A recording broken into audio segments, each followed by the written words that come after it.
नमस्ते. अं, कालच्या लेक्चरला आपण प्राणिक हिलिंग याबद्दल बघायला सुरुवात केली होती, ज्याच्यामध्ये प्राणिक हिलिंगचं स्वरूप व त्याचा इतिहास, त्याचबरोबर प्राणिक हिलिंग व मानवी शरीर याचा असणारा संबंध आणि प्राणिक हिलिंगचे प्रमुख काही जे दोन सिद्धांत होते ते, ज्याच्यामध्ये स्वयंव्याधी निवारण असेल किंवा जीवन ऊर्जेचा नियम असेल, हे आपण पाहिलं होतं. यानंतर पाहिलं होतं की प्राणिक हिलिंगचे विविध ऊर्जा केंद्र कोणते आहेत. त्यामध्ये तुम्हाला असं सांगितलं होतं की 11 चक्र आहेत. प्राणिक हिलिंग नुसार 11 चक्र आहेत. तर ती 11 चक्र आता आजपासून आपण प्राणिक हिलिंग व व्याधी निवारण, म्हणजे प्राणिक हिलिंग आणि व्याधी निवारण हा संबंध कसा असेल या संदर्भात बोलणार आहोत. ज्याच्यामध्ये बघा, मानवाचे दृश्य व भौतिक शरीर, म्हणजे जे आपण काल शरीराचे दोन भाग बघितले की ज्याच्यामध्ये मानवाचे दृश्य शरीर, ज्याला आपण भौतिक शरीर असं म्हणतो, आणि अदृश्य शरीर म्हणजे ऊर्जा शरीर, यांचा अत्यंत घनिष्ठ असा संबंध आहे.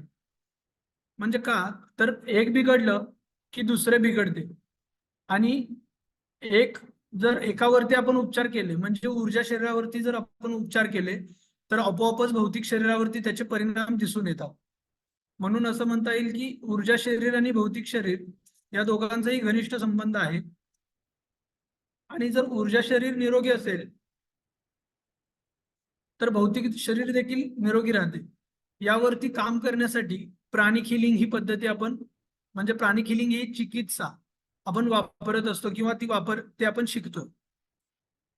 आता बघा, ज्याच्यामध्ये काय सांगितलंय की ज्या अवयवाशी संबंधित आजार झालेला असतो, त्या अवयवाशी निगडीत असणारं ऊर्जा केंद्र बिघडलं तर त्या ऊर्जा केंद्रावरती प्राणिक हिलिंगद्वारे उपचार केले जातात. बरोबर. मग आता तो उपचार कसा केला जातो, तो दोन टप्प्यांमध्ये केला जातो. प्राणिक हिलिंगद्वारे बिघडलेल्या अवयवांवरती उपचार केला जातो आणि तो व्यवस्थित सुरळीतपणे चालावा यासाठी जे काम केलं जातं ते दोन टप्प्यांमध्ये केलं जातं. आणि त्याला प्राणिक हिलिंगच्या उपचारातील मूलभूत सिद्धांत असं म्हणलेला आहे. ज्याच्यामध्ये पहिला सिद्धांत येतो तो ऊर्जा सफाई करणे. ऊर्जा सफाई करणे त्याला क्लिझिंग असंही म्हणतात. आता हा प्राणिक हिलिंगचा बघा, ह्या उपचार पद्धतीतला एक, म्हणजे पहिला प्रामुख्याने सुरुवातीचा टप्पा आहे, प्रथम टप्पा आहे, ज्याच्यामध्ये रुग्णाचा व्याधीग्रस्त भाग किंवा अवयवावरती काही अंतरापासून लांब हात फिरवून, म्हणजे जो प्राणिक हिलिंगचे उपचार करणारा उपचारक असतो तो रुग्णाच्या त्या अवयवावरती, व्याधीग्रस्त अवयवापासून काही लांब अंतरावरती हात फिरवून त्या अवयवावरती ऊर्जा, जी दूषित ऊर्जा आहे किंवा जी व्याधीग्रस्त ऊर्जा आहे ती काढून टाकतो, म्हणजे ऊर्जेची सफाई करतो. लक्षात आलं का? ऊर्जा सफाई करणे म्हणजे काय, की प्राणिक हिलिंग उपचारक हा व्याधीग्रस्त भागावरती किंवा व्याधीग्रस्त अवयवापासून काही दूर अंतरावरून हात फिरवून त्या अवयवावरील व्याधीग्रस्त ऊर्जा काढून टाकतो. त्याला क्लिझिंग असं म्हणतात. आणि दुसरा जो येतो तो, दुसरे जे सिद्धांत आहे त्याला ऊर्जन असं म्हणलेलं आहे.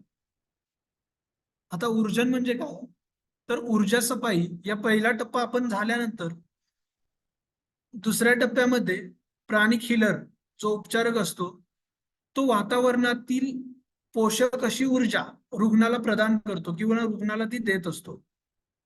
आणि यामुळे काय होतं की व्याधीग्रस्त केंद्राचे ऊर्जन होतं. म्हणून दुसऱ्या टप्प्याला असं म्हणलेलं आहे की ऊर्जन किंवा ऊर्जन करणे, एनरायझिंग असं देखील त्याला म्हणलं जातं. ज्याच्यामध्ये ऊर्जा सफाई करून रोगबाधित चक्रातील तसे रोगग्रस्त इंद्रियातील जे ऊर्जा बाहेर टाकली जाते, रोगग्रस्त ऊर्जा बाहेर टाकली जाते, त्या ठिकाणी पोषक अशी ऊर्जा हाताच्या साह्याने किंवा जी प्राणिक हिलिंग उपचार पद्धती आहे त्याच्या साह्याने रोगी व्यक्तीला दिली जाते. आणि यामुळे काय होतं, खराब ऊर्जा बाहेर काढल्याने नवीन ऊर्जा त्या ठिकाणी दिल्यामुळे संबंधित अवयवामध्ये सुधारणा होते. आणि त्यामुळे रोगाचं समूळ उच्चाटन होत असतं. आता हे आपण बघितलं दोन प्रामुख्याने सिद्धांत. आता हे सर्व म्हणजे रुग्णात आढळून येणाऱ्या लक्षणांमध्ये प्राणिक हिलिंग प्रत्येकाचं सत्र, प्रत्येकाचं वेगवेगळं ट्रीटमेंट घेत असतो. मग याच्यामध्ये बघा, जशी आपण 11 चक्र बघितली, ज्या चक्राशी निगडीत तो त्रास असेल तो त्या चक्राशी निगडीत उपचार करत असतो. बरोबर. म्हणजे आपण बघितलं की प्राणिक हिलिंग आणि व्याधी निवारण, म्हणजे प्राणिक हिलिंगने व्याधी निवारण कसं करू शकतो याबद्दल आपण चर्चा केली. आता आपण एक भाग बघणार आहोत ज्याच्यामध्ये काल आपण जी काही 11 चक्र बघितली, ते 11 चक्र म्हणजे मुख्यतः काय आहेत किंवा त्या 11 चक्र कोणत्या अवयवावरती काम करतात ते एक ओव्हरऑल आपण लिहून, म्हणजे तुम्ही लिहून घेऊ शकता. ज्याच्यामध्ये बघा, पहिल्यांदा मूलाधार चक्राचा विचार केला तर मूलाधार चक्र कुठे काम करतं, तर मूलाधार चक्र हे मणक्याच्या शेवटी स्थित असतं. म्हणजे मूलाधार चक्र आणि पाठीत, मूलाधार चक्र हे मणक्याच्या शेवटी स्थित असतं. पाठीचा कणा, रक्त उत्पादन किंवा अधिवक्र ग्रंथी असतील किंवा शरीराच्या ऊती, अवयव यांना नियंत्रित करण्याचं काम करतं. जे एक लक्षात आलं की मूलाधार चक्र हे मणक्याच्या शेवटी स्थित असतं आणि ते रक्त उत्पादन, पाठीचा कणा, अधिवृक ग्रंथी, शरीराच्या ऊती आणि अवयव या ठिकाणी काम करतं. या चक्राचा परिणाम जननेंद्रियावरती देखील होत असतो. त्याचबरोबर या चक्राच्या अयोग्य कार्यामुळे काय होतं बघा, म्हणजे जर हे चक्र व्यवस्थित कार्य करत नसेल तर म्हणजे काही आजार उद्भवतात, ज्याच्यामध्ये सांगायचं झालं तर सांधेदुखी असेल, मणक्याचे आजार असतील किंवा रक्ताच्या कमतरतेमुळे होणारे आजार असतील, कर्करोग म्हणजे कॅन्सर असेल, हाडांचा कॅन्सर प्रामुख्याने, किंवा रक्तासंदर्भात काही ॲलर्जी असेल, या समस्या या मूलाधार चक्राच्या विचलित होण्याने किंवा त्याच्या अकार्यक्षमतेमुळे होत असलेल्या दिसून येतात. आपण बघतोय की 11 चक्रांचे कार्य कोणत्या अवयवावरती आणि कसं होत असतं. दुसरं जे आहे ते सांगितलं होतं की कामचक्र. बरोबर. तर कामचक्रामध्ये असं येतं की पहिल्यांदा कामचक्र बघा कोणत्या ठिकाणी असतं, तर हे जननेंद्रियाच्या भागामध्ये स्थित असतं. आणि हे कार्य काय करतं, तर गुप्तांग आणि मूत्राशय यांना नियंत्रित करण्याचं काम कामचक्र करत असतं. आता या चक्राच्या म्हणजे अकार्यक्षमतेमुळे काय होतं, तर या चक्राच्या अकार्यक्षमतेमुळे ज्या कामाशी संदर्भित काम, हा, तर कामचक्राचा जो अकार्यक्षमतेमुळे कामाशी संबंधित ज्या समस्या उद्भवतात तर त्या आपल्याला प्रामुख्याने कामचक्राच्या अकार्यक्षमतेमुळे असलेल्या दिसून येतात. तिसरं जे चक्र आहे ते कमर चक्र. आपण उलटी बघत येतोय. मी जी 11 चक्र सांगितली होती, 11व्या नंबरला मूलाधार चक्र सांगितलं होतं. आपण उलट खालून वरच्या दिशेने त्याची कार्य बघत येतोय. तर पहिली दोन बघितली, मूलाधार चक्र आणि कामचक्र. यानंतर बघणार आहोत कमर चक्र किंवा कटीचक्र असं सांगितलं होतं मी. तर बघा, कटीचक्र कुठे असतं, तर नाभीच्या बरोबर अगदी मागे, आपलं नाभिस्थान जे असतं पोटाच्या बाजूला त्याच्या बरोबर पाठीमागे कमरचक्र हे स्थित असतं. आणि मूलाधार चक्रापासून येणारी सूक्ष्म जीवनशक्ती किंवा मूलाधार चक्रापासून वरच्या दिशेने पाठवण्यासाठी त्याला काय म्हणलं जातं की मणक्यातील एक पंपिंग स्टेशन, म्हणजे मणक्यातील एखादं पंपिंग स्टेशन मधून कमर चक्र याचा वापर करतात किंवा त्याला म्हणलं जातं. आणि हे काम काय करतं, तर मूत्रपिंड आणि अधिवृक ग्रंथी ज्या आहेत त्यांना नियंत्रित करण्यासाठी कटीचक्राचा वापर होतो. आणि या कटीचक्राच्या अडथळ्यामुळे किंवा या कटीचक्राच्या अकार्यक्षमतेमुळे आपल्याला दिसून येतील की कटीचक्राचा जर विचार केला तर किडनीचे आजार असतील किंवा जीवनशक्ती कमी होणे, उच्च रक्तदाब, पाठदुखी यासारखे आजार आपल्याला जाणवतात. बघा त्यानंतर काय आहे, चौथं मी सांगितलं की नाभीचक्र, बरोबर. तर नाभीचक्र कुठे स्थित आहे? नावामध्येच आहे, नाभीच्या ठिकाणी, बरोबर. तर हे काम कोणत्या अवयवांवरती करतं शरीराच्या? तर लहान आतडे किंवा मोठे आतडे आणि अपेंडिक्स यासारख्या ज्या आपल्या शरीरामध्ये असणारे अवयव आहेत, अपेंडिक्स असेल, लहान आतडे, मोठे आतडे, यावरती काम करतं ते नाभीचक्र काम करत असतं. आणि हे चक्र जर नीट काम करत नसेल तर लक्षात घ्या, पहिलं येतं बद्धकोष्ठता, दुसरं अपेंडायसाइट, अपेंडिक्सचा जो त्रास होतो तो, त्यानंतर महिलांमध्ये डिलिव्हरीच्या वेळेस ज्या येणाऱ्या अडचणी असतील त्याबद्दल, त्यासोबतच काही आतड्या संदर्भात असणारे रोग, म्हणजे नाभीचक्र जर जर अकार्यक्षम ठरलं तर बद्धकोष्ठता, अपेंडिक्स, डिलिव्हरी प्रॉब्लेम्स, जीवनशक्तीचे कमी होणे, आतड्या संदर्भातील रोग, या रोगांना सामोरं जावं लागतं.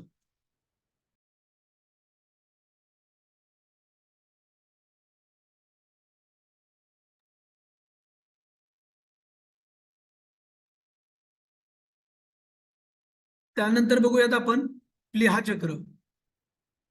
प्लीहा चक्र कुठे असतं? तर हे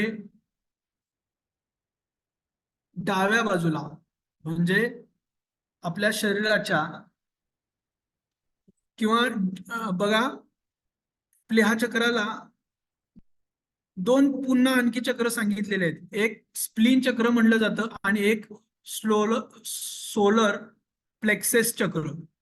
म्हणजे नाभीचक्राच्या नाभीचक्र हे बरोबर पोटाच्या मध्यभागी असते, बरोबर. तर पोटाच्या डाव्या बाजूला असणारं जे चक्र आहे त्याला प्लीहा चक्र असं म्हणत असतात. किंवा हे चक्र खालच्या बाजूला डाव्या वरगडीच्या खाली असतं. आलं लक्षात? तर प्लीहा चक्राचा यामुळे काय होतं बघा, यातील व्यत्ययामुळे किंवा हे चक्र व्यवस्थित काम करत नसेल तर सामान्य म्हणजे कमजोरी, अशक्तपणा जो जाणवतो तो, किंवा रक्तासंदर्भातील आजार, यावरती ते काम करतं. आणि प्लीहा चक्राबरोबरच सांगितलं की पहिलं सांगितलं प्लीन, बरोबर. स्प्लीन सांगितल्यानंतर त्याच्याच मध्ये दुसरा जो आहे सोलर प्लेक्सस चक्र, जो हे चक्र छातीचा डायफ्राम असेल, स्वादुपिंड, पोट, फुफ्फुस, हृदय या सर्वांवरती काम करत असतं. आणि तुम्हाला माहितीच आहे, जर पोटाचा किंवा स्वादुपिंड, यकृत, फुफ्फुस आणि हृदय हे जर अनियंत्रित असेल तर त्यामुळे त्रास कोणते उद्भवतात? जसं की स्वादुपिंडाचं काम व्यवस्थित नसेल तर मधुमेह असेल, यकृत काम व्यवस्थित करत नसेल तर अल्सर, हिपेटायटिस म्हणलं जातं ते, किंवा हृदय व्यवस्थित काम करत नसेल तर हृदय रोग जे होतात ते. म्हणजे सोलर प्लेक्सेस चक्र हे यामुळे स्वादुपिंड, यकृत, पोट, फुफ्फुस, हृदय यावरती काम केलं जातं. किंवा स्वादुपिंड चक्र हे याच्याशी निगडीत संबंधित आहे. आणि हे जर व्यवस्थित काम करत नसेल तर मधुमेह, अल्सर, हिपेटायटिस, हृदयरोग यासारखे आजार आपल्याला जाणवतात. यानंतर पुढचं चक्र आहे हृदय चक्र, बरोबर. हृदय चक्र कुठे असतं? तर नावामध्येच आहे, हृदय कोणत्या ठिकाणी? छातीमध्ये, बरोबर. तर परंतु हृदय चक्र हे छातीच्या मध्यभागी स्थित असतं. हे हृदय थायमस ग्रंथी असेल, रक्ताभिसरण प्रणाली असेल यावरती, किंवा फुफ्फुस यावरती काम करतं. आणि याच्या बिघाडामुळे किंवा हृदयचक्राच्या अकार्यक्षमतेमुळे हृदयाचे त्रास, फुफ्फुसासंदर्भातील त्रास किंवा रक्तासंदर्भातील त्रासांना सामोरं जावं लागतं. लक्षात आलं? यानंतरचं पुढचं जे आहे ते कंठचक्र किंवा घसा चक्र असं म्हणलं जातं. म्हणजे घशाच्या मध्यभागी असणारं, ज्या ठिकाणी आपली थायरॉइड ग्रंथी असते त्या ठिकाणी असणारं चक्र जे आहे ते हृदय चक्र आहे, सॉरी कंठचक्र आहे, घसा चक्र. जे थायरॉइड ग्रंथी, घसा,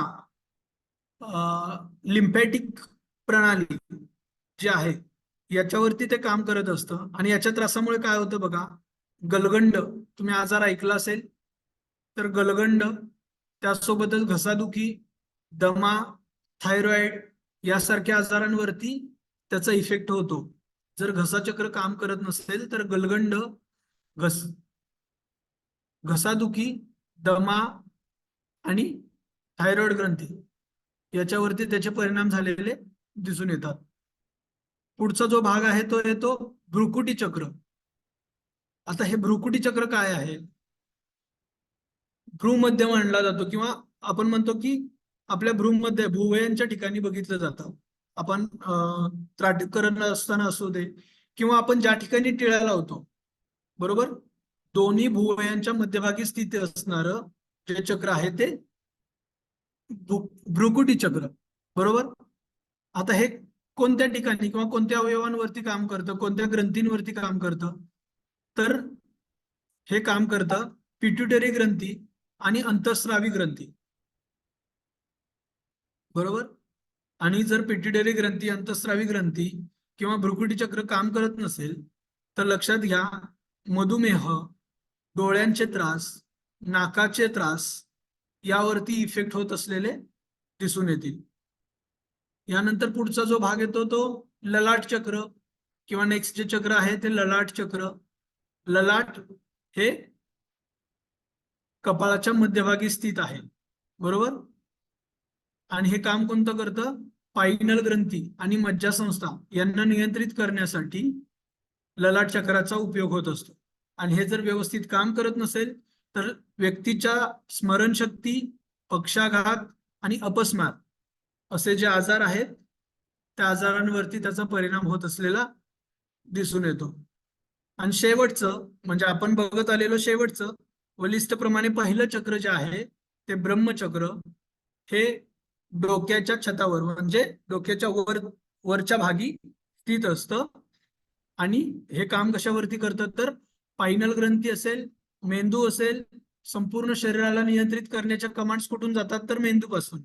तर संपूर्ण शरीर नियंत्रित करण्याचं काम हे ब्रह्मचक्र करत असतं.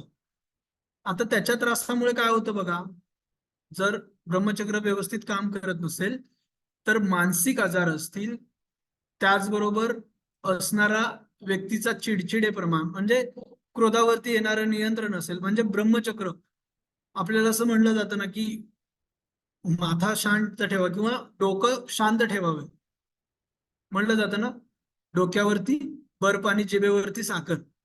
तर ब्रह्मचक्र जर हे व्यवस्थित काम करत नसेल तर मानसिक त्रास असेल, मानसिक आजार असेल, त्याचबरोबर क्रोध असेल तर यावरती परिणाम होत असलेला दिसून येईल. तर लक्षात आली 11 चक्र आणि त्या संबंधित असणारी त्याची कार्य किंवा त्या संबंधित असणारे, म्हणजे आपण काय बघितलं तर 11 चक्र बघितली. त्या 11 चक्र कोणत्या अवयवांशी संबंधित आहेत आणि त्या 11 चक्रांची अकार्यक्षमता जर होऊ लागली तर कोणत्या अवयवावरती आणि काय काय त्रास उद्भवतात, काय व्याधी उद्भवतात हे आपण पाहिलं.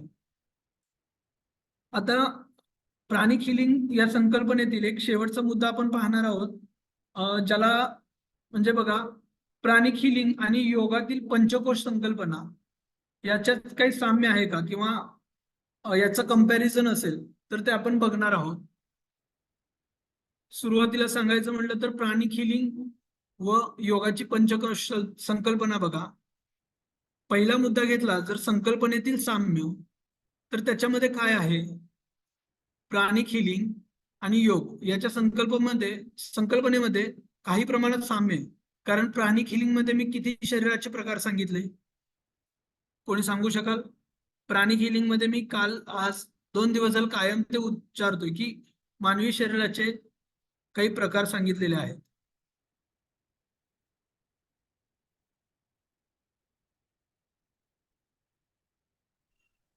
प्राणिक हिलिंग मध्ये मानवी शरीराचे किती प्रकार सांगितलेले आहेत? सर ऊर्जा शरीर आणि हा, जीवद्रव्य बायोप्लाझ्म शरीर. ऊर्जा शरीर आणि बायोप्लाझ्मिक शरीर म्हणजे देह. हा, जे भौतिक शरीर, दोन भौतिक प्रकार सांगितलेले, बरोबर. ऊर्जा शरीर आणि भौतिक शरीर. योगशास्त्रामध्ये मानवी शरीराची काही विभागणी केलेली आहे पंचकोशांच्या दृष्टीने. म्हणजे 5 कोशांमध्ये त्याची विभागणी केलेली आहे. मानवी शरीराची 5 कोशांमध्ये विभागणी केली गेलेली आहे. त्याच्यामध्ये पण बघा, त्या पंचकोशांपैकी, पंचकोश तुम्हाला माहिती आहेत? कोण सांगू शकेल पंचकोशांची नावे?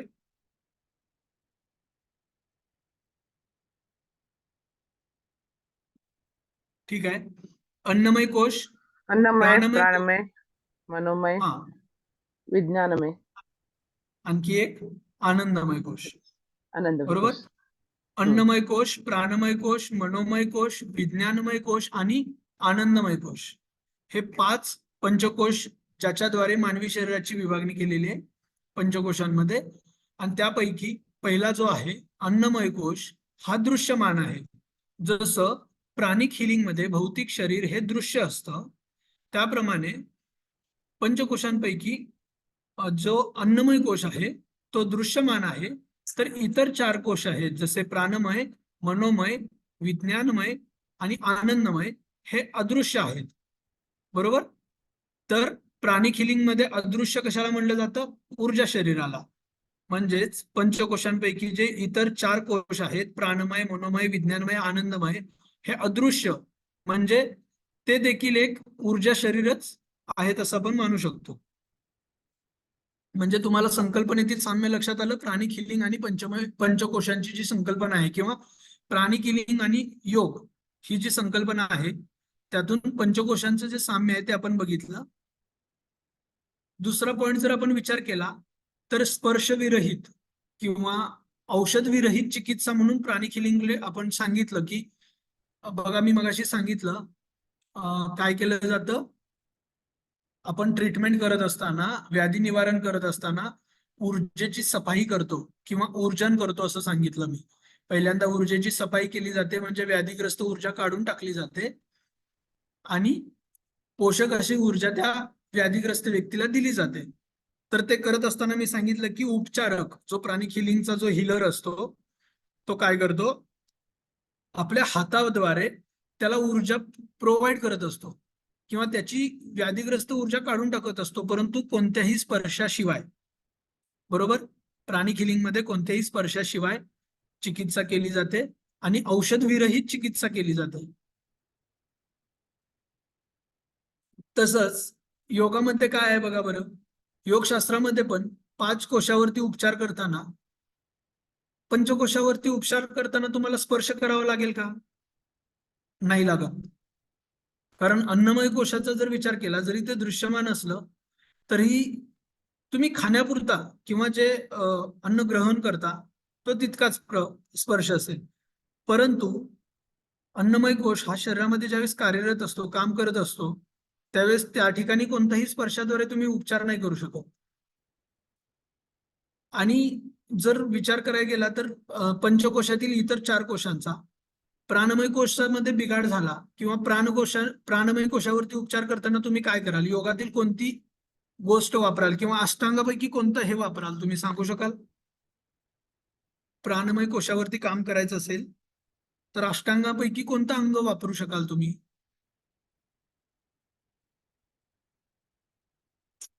प्राणायाम. नावामध्येच आहे. हा, प्राणायाम. प्राणायाम. प्राणमय कोश प्राणायामची मदत घेऊ शकतो, किंवा प्रत्याहार, हे प्राणमय कोशासंबंधित असणाऱ्या आजारां व्याधींवरती काम करू शकतात. या ठिकाणी प्राणायाम करताना कोणत्याही स्पर्शाची गरज आहे का? नाही. दुसरं येतं मनोमय कोश. मनोमय कोश काय करतात? मनोमय कोशावरती उपचार करायचे असेल तर काय करू शकतो आपण? माइंडसाठी काय करतो? तुम्ही मेडिटेशन शिकलेला करतो आहात, सर. तुम्हाला माहिती आहे. हा, काय? मेडिटेशन करतो सर. मेडिटेशन. मेडिटेशन. म्हणजे अष्टांगापैकी कोणता भाग येतो? धारणा आणि ध्यान, ध्यान. बरोबर.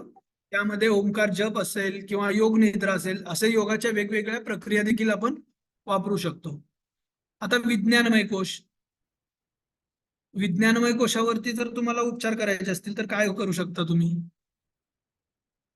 तुमच्या आहार आणि विहारामध्ये असणारा बदल.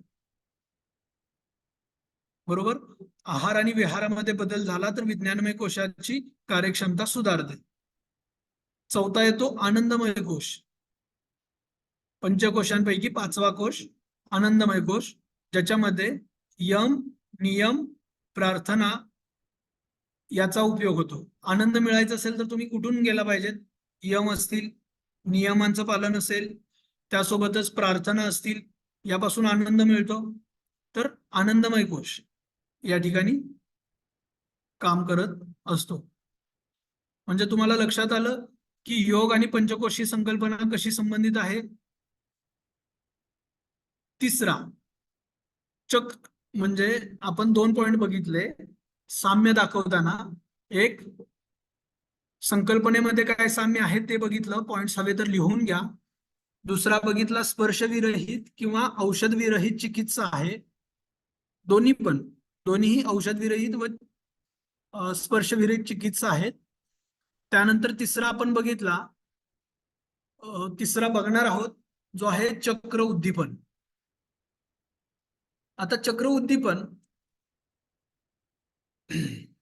म्हणजे काय बघा, प्राणिक हिलिंग व योगातली जी पंचकोश उपचार पद्धती आहे या दोन्हींमध्ये काय केलं जातं, चक्रांना उद्दीपित केलं जातं. बरोबर, चक्रांना कार्यान्वित केलं जातं.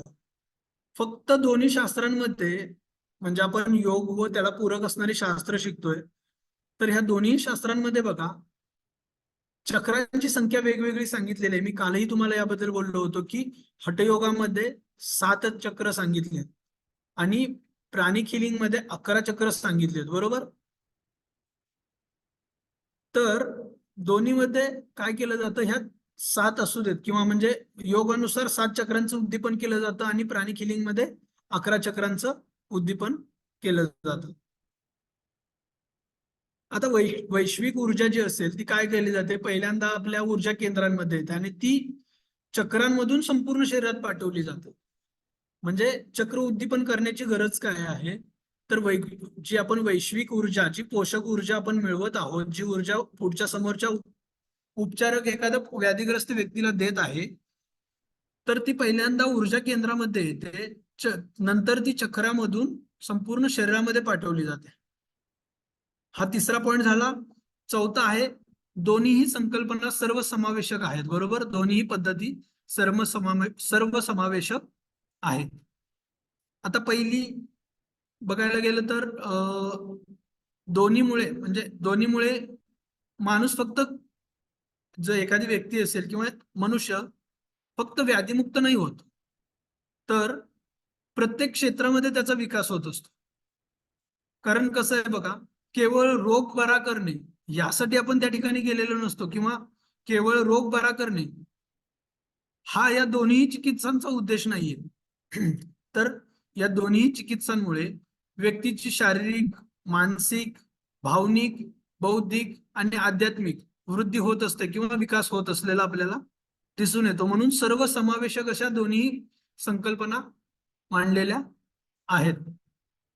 तर आपण हे बघितलं की योग आणि प्राणिक हिलिंग म्हणजे योगातील पंचकोश आणि प्राणिक हिलिंग याचा संबंध कसा आहे. आता बघा, यासोबतच आपण पाहायचं आहे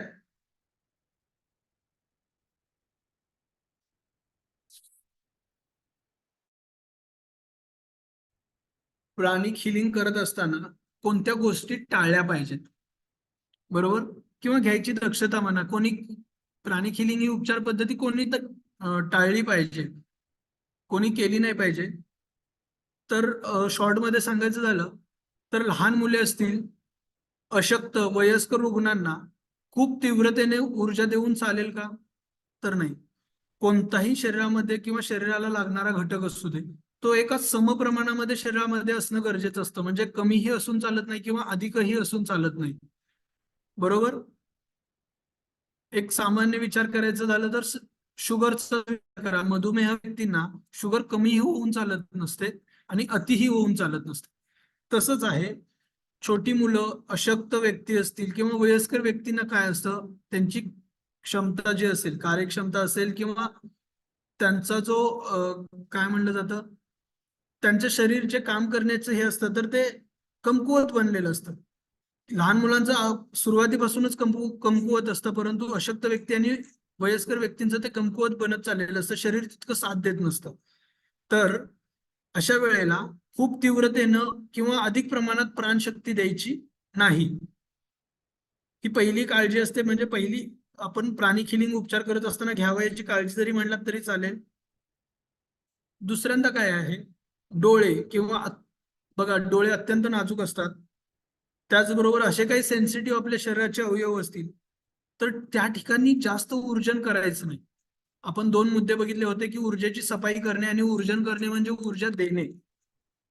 म्हणजे डोळे किंवा जे नाजूक अवयव आहेत तर त्यांना आपण ऊर्जा अधिक प्रमाणात द्यायची नसते. ज्या व्यक्तींचं हृदय अत्यंत संवेदनशील असेल किंवा नाजूक असतं, काही जणांना हृदयाचा त्रास असेल अतिप्रमाणामध्ये, तर त्या व्यक्तींना अति तीव्रतेने किंवा जास्त वेळ ती ऊर्जा द्यायची नसते. प्राणिक ऊर्जा जी आपण देतो तर ती जास्त वेळ द्यायची नाही. आणि आणखी एक बघायचं झालं तर लहान मुले असतील, वृद्ध किंवा गर्भवती महिला असतील, यांना आपण जी मगाशी 2 चक्र बघितली बघा, स्प्लिन चक्र, जे प्लीहा चक्रातील सब पॉइंट आपण बघितला, त्यासोबतच असेल दुसरा मेंगामिन चक्र. म्हणजे कोणतं सांगितलं, जे 4 नंबरचं मी चक्र सांगितलं होतं, म्हणजे प्लीहा चक्राचे दोन्हीही भाग, प्लीहा चक्र आणि सौर चक्र किंवा सोलर प्लेक्सेस चक्र जे सांगितलं होतं, तर या दोन्हीही ठिकाणी ऊर्जन करायचं नसतं. लहान मुलांना प्लीहा चक्र आणि सोलर प्लेक्सेस चक्र या दोन्ही ठिकाणी ऊर्जन म्हणजे ऊर्जा त्या ठिकाणी द्यायची नसते, कारण त्याचा विपरीत परिणाम आपल्याला होत असलेला दिसून येईल. आणि अशा व्यक्तींनी एखाद्या प्राणी हिलिंगच्या तज्ञ मार्गदर्शकाच्या अंडरमध्येच त्याचा उपचार घेणं गरजेचं मानलं जातं. हे लक्षात आलं. पुढचा एक पॉइंट आपण बघतोय, उपचार किती वेळा आणि किती काळ करावे. त्यामध्ये पहिल्यांदा ज्याला तीव्र किंवा गंभीर व्याधी आहे त्यांनी दिवसातून 2दा किंवा दिवसातून एकदा तरी त्याच्यावरती उपचार करावा. आणि ते उपचार करत असताना उपचाराची गती ही जास्त असायला पाहिजे. बरोबर. रोगस्थितीच्या तीव्रतेनुसार दर तासाला किंवा दर 4 तासाला देखील त्याच्यावरती उपचार केले तरी देखील चालू शकतात. दुसऱ्यांदा बघा, जाळणे, कापणे किंवा मार लागला असेल, धक्का बसला असेल, संसर्गजन्य जी रोग आहेत त्याची रोगबाधा असेल, यामुळे जर बघा एखाद्या ठिकाणी काय होतं, भाजलं, मार लागला तर त्या ठिकाणी तो अवयव काम करत नसतो. बरोबर. तुम्हाला लक्षात येईल की हाताला जर कापलं असेल तर तिथे म्हणजे त्या सेन्सेशन जातात. म्हणजे काय होतं तर तिथल्या पेशी नष्ट झालेल्या असतात. आणि शरीराच्या मोठ्या प्रमाणे मग त्यावेळेस काय करायचं तर अशा ठिकाणी शरीराच्या मोठ्या प्रमाणावरती किंवा त्या अवयवाच्या आजूबाजूला अतिवेगाने ऊर्जा देण्याची गरज असते. आणि ही ऊर्जा दर 1 तासाला द्यावी लागते.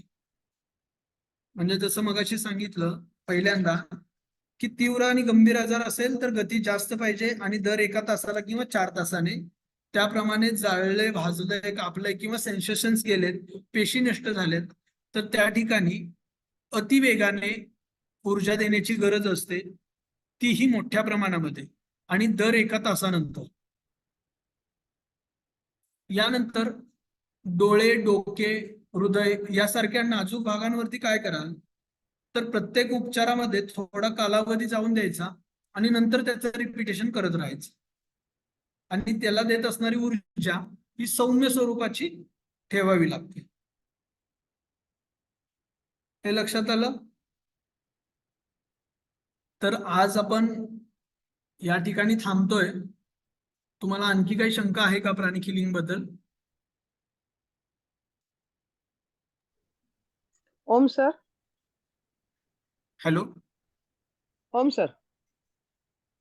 हा बोला. हॅलो. तर 5:30 पर्यंत सांगितलंय ना, हा 4:30 ते बोला. 5:30. 4:30 ते 5:30 सांगितलंय ना. हो मॅडम, बरोबर हो हो 4:30लाच बरोबर सुरू झाला होता. नाही, 5:30 पर्यंत आहे ना. प्राणिक हिलिंग ही संकल्पना संपली आहे शिकून. अच्छा. तुम्हाला आणखी काही असेल शंका तर विचारू शकता. अच्छा, ठीक आहे. प्राणिक हिलिंग मध्ये जे सांगण्याचे पॉइंट्स आहेत, जसं की त्याचं स्वरूप व इतिहास असेल. त्याचबरोबर तुम्हाला दुसरा पॉइंट सांगितला की प्राणिक हिलिंगचं, एक मिनिट, शरीर या संकल्पनेशी कसा